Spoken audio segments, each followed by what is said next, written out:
तर मंडळी, अक्कलकोटच्या वटवृक्षाखाली बसलेल्या त्या राजाला तुमचे अश्रू दिसले आहेत.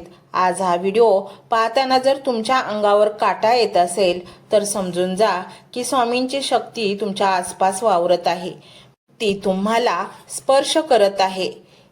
ते तुम्हाला सांगत आहेत की बाळा, तुझा वनवास आता संपला आहे. ज्या गोष्टींसाठी तू इतकी वर्ष तरसला आहेस, ज्या सुखासाठी तू दारोदार भटकला आहेस, त्या गोष्टी आता तुझ्या दारात चालून येणार आहेत. ही कोणती जादू नाही, तर हे तुमच्या कर्माचे आणि आता स्वामींच्या कृपेचे फळ आहे. तुम्हाला निवडण्याचे एक महत्त्वाचे कारण म्हणजे स्वामींना तुमच्या हातून काहीतरी मोठं कार्य करून घ्यायचे आहे. हे सूत्र लक्षात ठेवा. ज्या माणसाला इतिहास घडवायचा असतो त्याला ईश्वर सर्वात कठीण परीक्षांना सामोरे जायला लावतो.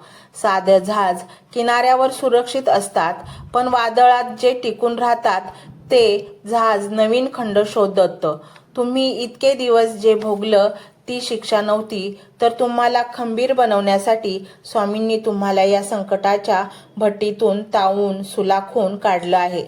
आता तुम्ही तयार झाला आहात. आता तुमची वेळ आली.